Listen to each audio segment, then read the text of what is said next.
रजीम बिस्मिल्लाहिर्रहमानिर्रहीम। आज के इस लेक्चर में हम पढ़ेंगे कार्बोहाइड्रेट के बारे में। तो स्टार्ट करते हैं अपने लेक्चर का आगाज़ कार्बोहाइड्रेट से। कार्बोहाइड्रेट क्या है? कार्बोहाइड्रेट हमारे पास एक किस्म का बायोमोलिक्यूल है। It is a type of biomolecule. Biomolecule हम किसे कहते हैं? वो मैक्रोमोलिक्यूल जो किसी लिविंग ऑर्गेनिज्म के बॉडी का हिस्सा हो, ऐसे मैक्रोमोलिक्यूल को हम कहते हैं बायोमोलिक्यूल।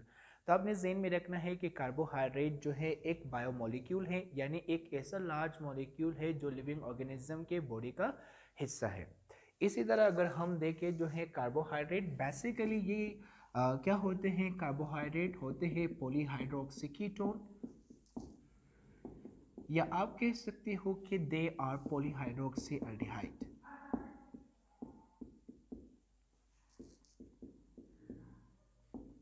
ये दो चीज़ें हो सकती है, या ये पॉलीहाइड्रोक्सी कीटोन हो सकता है, या ये जो है पॉलीहाइड्रोक्सी एल्डिहाइड हो सकता है। पॉलीहाइड्रोक्सी कीटोन हम किसे कहते हैं? एक ऐसा कीटोन जिसके अंदर बहुत सारा जो है हाइड्रोक्सी ग्रुप पाया जाए, एक ऐसे कीटोन को हम कहते हैं पॉलीहाइड्रोक्सी कीटोन। पॉलीहाइड्रोक्सी कीटोन का अगर आप एग्जाम्पल ले तो इसका एग्जाम्पल हमारे पास है फ्रक्टोज। आप फ्रक्टोज का फार्मूला देखिए, फ्रक्टोज का फार्मूला है C6H12O6। अगर फ्रक्टोज की हम जो है स्ट्रक्चर ड्रॉ कर ले तो वो कुछ इस तरह होगा कि 1 carbon 2 3 4 carbon number 5 carbon number 6। Carbon number 2 के साथ जो है कार्बोनाइल ग्रुप या कीटोन फंक्शनल ग्रुप अटैच है, और बाकी सारे कार्बन के साथ जो है हाइड्रोक्सी ग्रुप अटैच होता है। कार्बन नंबर 3 के साथ हाइड्रोक्सी ग्रुप लेफ्ट साइड पर अटैच है, और बाकी कार्बन के साथ हाइड्रोक्सी ग्रुप जो है राइट साइड पर अटैच है। इसी तरह अगर आप यहाँ पर इसके स्ट्रक्चर को गौर से देखें तो इसके स्ट्रक्चर के अंदर आपको दो चीज़ें नज़र आएंगी। पहली बात कि इसके अंदर जो है कीटोन फंक्शनल ग्रुप पाया जाता है। कीटोन हम किसे कहते हैं? एक ऐसा फंक्शनल ग्रुप जिसमें कार्बोनाइल ग्रुप के एक साइड पर कार्बन चेन मौजूद हो और कार्बोनाइल ग्रुप के दूसरे साइड पर भी कार्बन चेन मौजूद हो। एक ऐसे ग्रुप को हम कहते हैं कीटोन फंक्शनल ग्रुप। तो हमने ज़हन में रखना है कि इसके अंदर जो है कीटोन फंक्शनल ग्रुप पाया जाता है, क्योंकि दोनों कार्बोनाइल ग्रुप के दोनों जानिब क्या पाया जाता है? कार्बन चेन मौजूद है। इसी तरह अगर आप इस कीटोन के अंदर देखें तो इस कीटोन के अंदर आपको बहुत सारा जो है हाइड्रोक्सी ग्रुप नजर आएगा। तो इसीलिए इस कीटोन को हम क्या कहते हैं? इस कीटोन को हम कहते हैं पॉलीहाइड्रोक्सी कीटोन।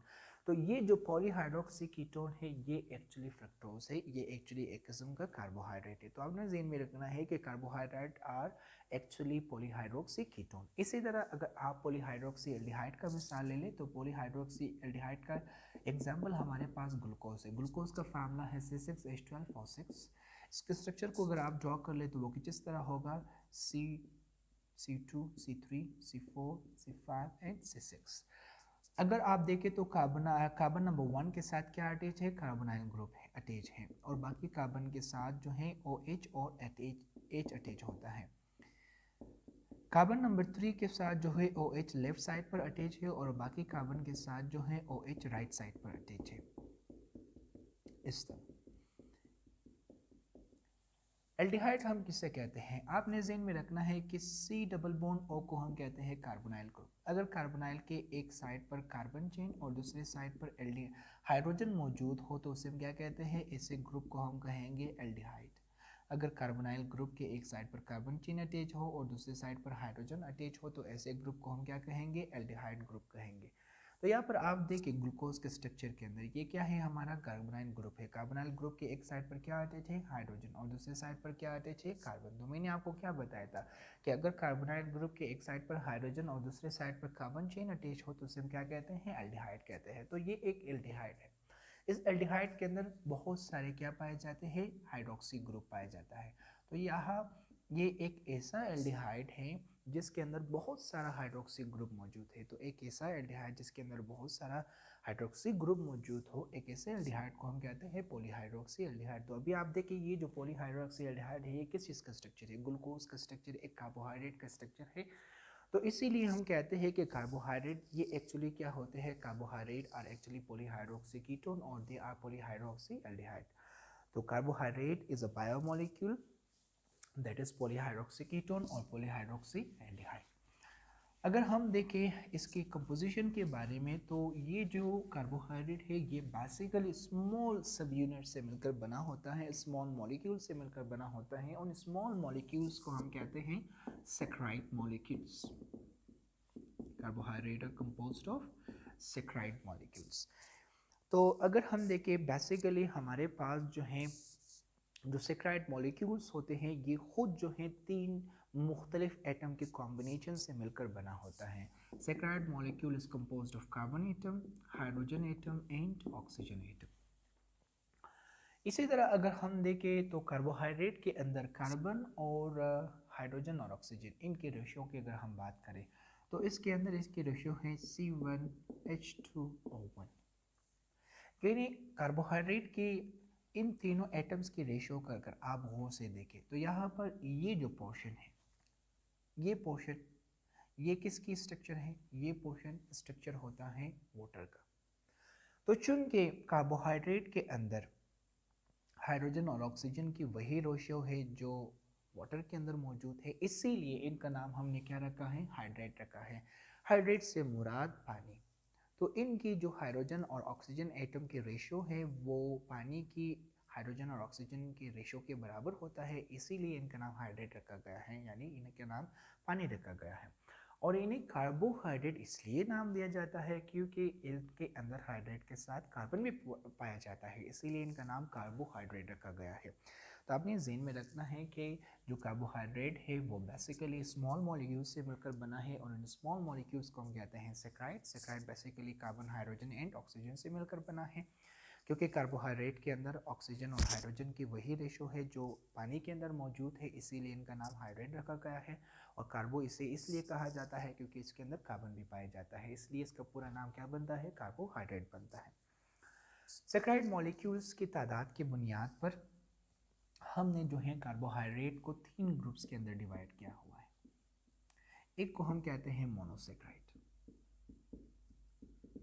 दूसरा हमारे पास है ओलिगोसैकराइड, और तीसरा हमारे पास है पॉलीसैकराइड।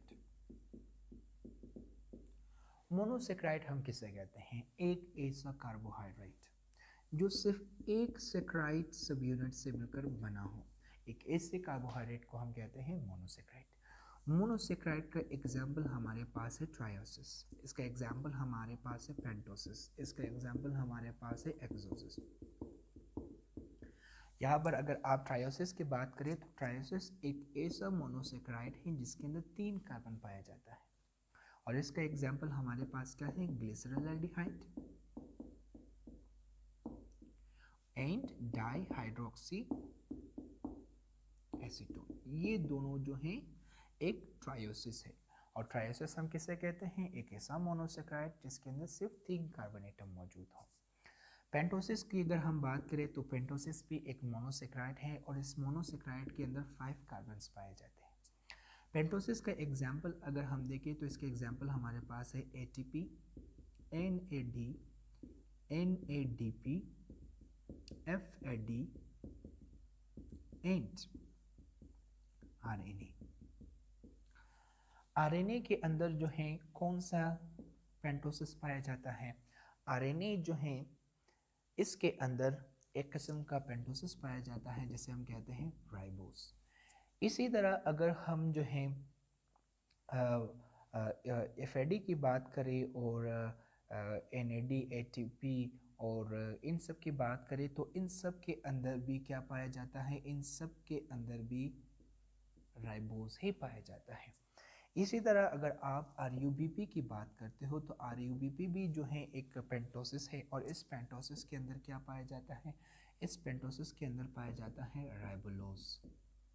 राइबोलोज भी जो है एक किस्म का पेंटोसिस है। तो आपने ज़हन में रखना है कि मोनोसैकराइड हम किसे कहते हैं? एक ऐसा कार्बोहाइड्रेट जो सिर्फ एक सैकराइड मॉलिक्यूल से मिलकर बना हो, उन्हें हम कहते हैं मोनोसैकराइड। मोनोसैकराइड के एग्जांपल मैंने आपको यहाँ पर दिया, ट्रायोसिस, पेंटोसिस, हेक्सोसिस। ट्रायोसिस जो है ये एक 3 कार्बन वाले मोनोसैकराइड है, इसकी एग्जांपल ग्लिसरॉल्डिहाइड और डाइहाइड्रोक्सी एसीटोन है।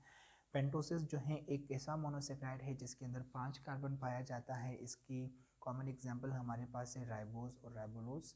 राइबोस जो है इन सब के अंदर पाया जाता है, और राइबोलोज जो है RUBP के अंदर पाया जाता है। इसी तरह जो है हेक्सोसिस जो है, इसकी एग्जांपल हमारे पास है ग्लूकोज, फ्रक्टोज और गैलेक्टोज।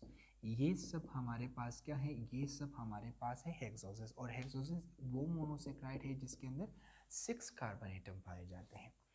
इसी तरह अगर हम बात करें ना मोनोसेक्राइड की, तो जो मोनोसेक्राइड है वो वाटर सॉल्युबल होता है, यानी ये पानी के अंदर डिसॉल्व हो सकते हैं, ये जो है स्वीट टेस्ट रखते हैं। और इसी तरह जब हम ज़्यादातर जो मोनोसेक्राइड है उन्हें हम पानी के अंदर डिसॉल्व करते हैं तो उनकी जो ओपन स्ट्रक्चर है वो किस चीज़ के अंदर कन्वर्ट होता है, वो क्लोज्ड स्ट्रक्चर के अंदर कन्वर्ट होता है। मैं यहाँ पर आपको एक एग्जांपल दूंगा। अगर हम ग्लूकोज की बात करें तो ग्लूकोज की जो फार्मूला है वो हमारे पास है C6H12O6। इसकी ओपन स्ट्रक्चर अगर आप ड्रॉ कर ले वो तो कुछ इस तरह नज़र आएगा आपको। Carbon number 1, carbon number 2, carbon 3, carbon 4, carbon 5, carbon 6। Carbon number 1 के साथ कार्बोनाइल ग्रुप या एल्डिहाइड फंक्शनल ग्रुप अटैच है और बाकी कार्बन के साथ OH और H अटैच होता है, OH और H अटैच होता है। और ये ज़हन में आपने रखना है कि कार्बन 3 के साथ जो OH अटैच है वो लेफ्ट साइड पर मौजूद है और बाकी कार्बन के साथ राइट साइड पर OH अटैच होता है। यहाँ पर आप देखें, जब भी हम ग्लूकोज को पानी के अंदर डिसॉल्व करते हैं तो ग्लूकोज जो है ये अपने ओपन स्ट्रक्चर को क्लोज स्ट्रक्चर के अंदर कन्वर्ट करवाता है। और ये ओपन क्लोज कन्वर्जन किस तरह होते हैं, यहाँ पर आप देखिए गौर से। हमेशा जब भी ओपन स्ट्रक्चर क्लोज स्ट्रक्चर के अंदर कन्वर्ट होना हो तो उस सूरत में कार्बन नंबर 1 किसके साथ रिएक्शन करेगा, कार्बन नंबर 5 के साथ रिएक्शन करेगा। सबसे पहले हम कार्बन की नंबरिंग करते हैं। ये है हमारे पास कार्बन नंबर 1, ये कार्बन 2, ये कार्बन 3, ये कार्बन 4, ये कार्बन 5, ये कार्बन नंबर 6। इन सब की हमने नंबरिंग कर ली। नंबरिंग करने के बाद आपने ज़हन में रखना है कि कार्बन नंबर 1 और कार्बन नंबर 5 ये आपस में रिएक्शन करता है। हम सबसे पहले कार्बन नंबर 5 को देखेंगे।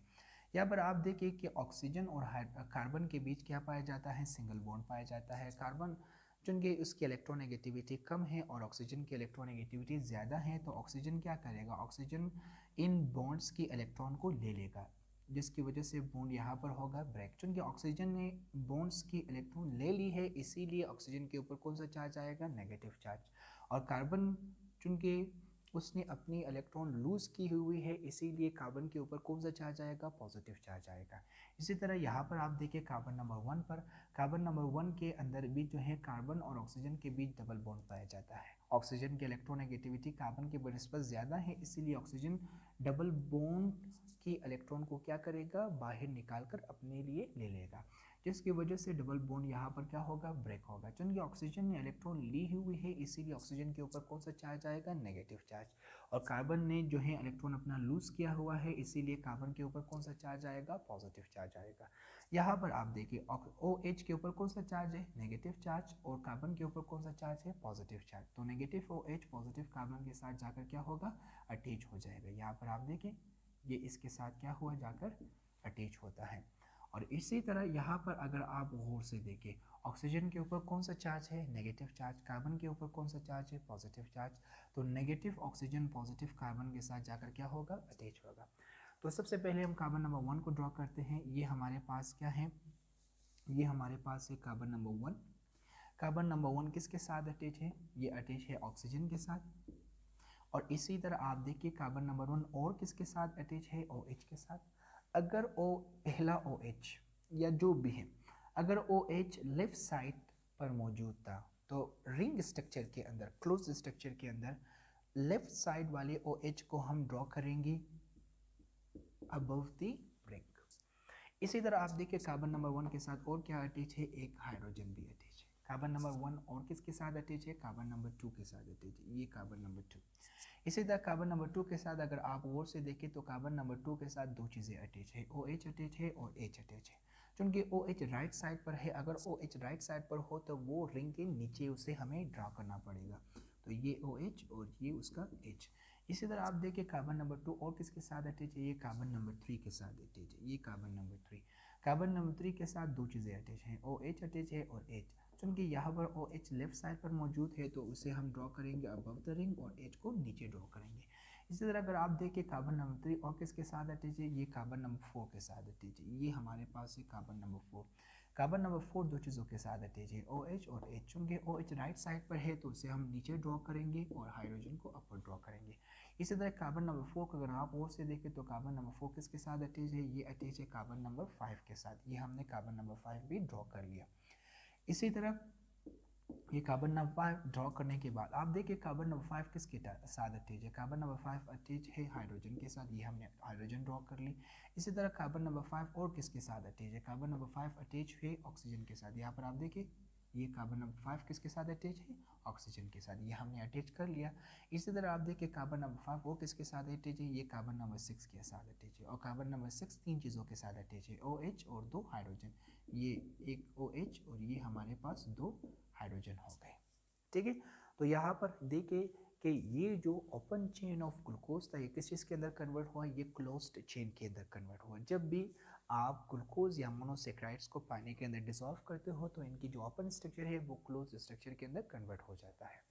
तो ये था पूरा किस चीज़ के बारे में, कार्बोहाइड्रेट के बारे में, जिसके अंदर हमने जो है किस चीज़ के बारे में पढ़ा कि कार्बोहाइड्रेट बना किस चीज़ से है। और इसी तरह हमने कार्बोहाइड्रेट की डिफिनीशन आपको दे दी और साथ ही साथ जो है हमने कार्बोहाइड्रेट की जो क्लासिफिकेशन है जिसमें हमने मोनोसेक्राइड, ओलिगोसेक्राइड और पॉलीसेक्राइड के बारे में मैंने डिस्कस की। इसमें सिर्फ हमने मोनोसेक्राइड को कवर कर लिया है। इंशाल्लाह हम नेक्स्ट लेक्चर में हम ओलिगोसेक्राइड और पॉलीसेक्राइड को भी कवर करेंगे।